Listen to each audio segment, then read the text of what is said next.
Ta. The story of the home of the Egba people started with their liberation from the rulership of the Alaafin of Oyo Empire.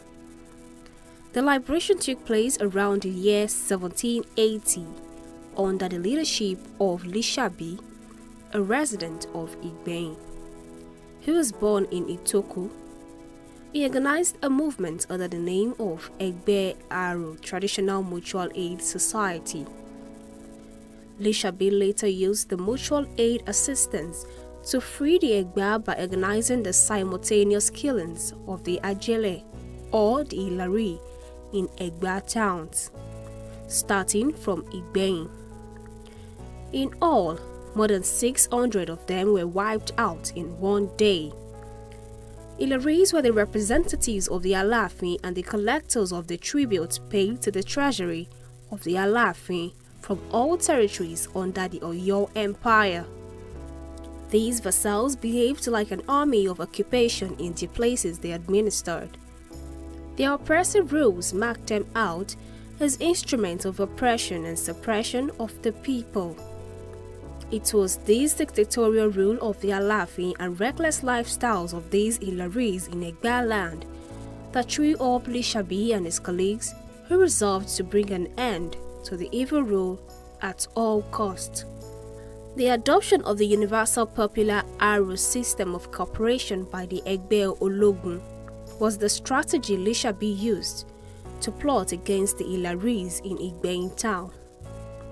All the other Egba towns rose and killed the Ilaris in their midst. As soon as the news reached metropolitan Oyo, the Balogun wasted no time in dispatching an army to crush the rebellion. However, the army of vengeance was rooted and the freedom of the Egbas from the yoke of the Alaafin was sealed. 49 years later, around 1829, Lamodi of Igbehin, who was also the Balogun of the Egba, living in Maye's camp in Ibadan, decided that the Egba should find a way of escape from Maye's bondage. The Egbas had heard about Abeokuta earlier on in their quest for a place with good security to settle in. They sent Shobokun, the chief of Ilugun, and others to bring a handful of earth, and the result was fruitful. It should be pertinent to note that the Egbas did not get to Abeokuta at the same time in 1830. The first batch to arrive at Abeokuta consisted of Egba Lake, Okiono, and Gbagura in that order. Later, Olufakun led the Owu to Abeokuta. Lamodi lost his wife in an epic battle while trying to prevent his first son, Oshota, from being captured by the Maye's army, who were pursuing the Egba. But before he died, he handed over the mantle of leadership to Shodeke, the Seriki of the Egba. It was Shodeke who led the Egba Lake into Abeokuta. An Iloko chief named Idowuli Peru had earlier been living in the settlement. He had crossed the Ogun River and settled on a farmland where 3 hunters, namely Jibulu, Ose, and Olunle, joined him. The 3 hunters lodged in caves under the Olumo rock. It was them who told the Egba delegate who came to take soil samples about the rock. Later, a farmer named Adagba and others moved to Olumo to join Likperu and the 3 hunters who had settled there.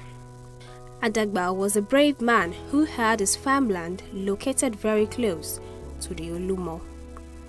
The settlement was called Oko Adagba, that is, Adagba's farm, the other name for Abeokuta.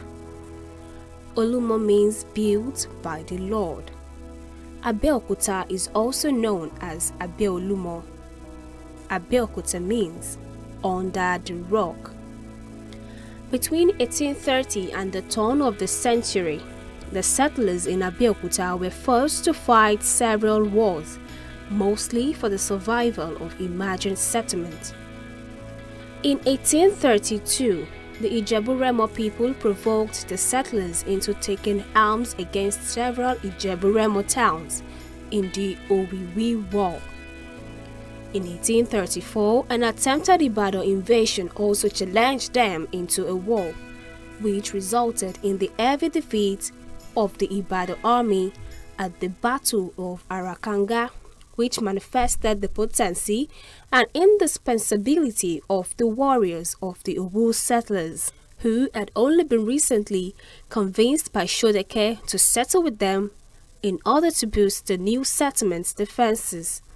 In 1842, the settlers took the offensive against the Ota people in order to ensure free movement through Ota territory on their route to Lagos for firearms. This led to another war in 1844, when they attacked Adodo under the Owu War General Gbalifa for assisting the Ota people 2 years earlier. The same year, the Daomians under King Gezo invaded Abeokuta but were repulsed. The Daome army repeated the invasion in 1851 and suffered the devastating defeat of the largely female Amazon warriors who were pursued all the way to the outskirts of their kingdom. After the death of Shodeke on January 10, 1845, Abeokuta had no leader for some years. The Egbas realized that they were not united as they had been when Shodeke brought them together. The thought of having an Oba came to them, and the lot fell on Okunkenu, the Sagbua of Ake, and the head of Egba Ogboni. Okunkenu was installed as the first Alake of Abeokuta on August 8, 1854.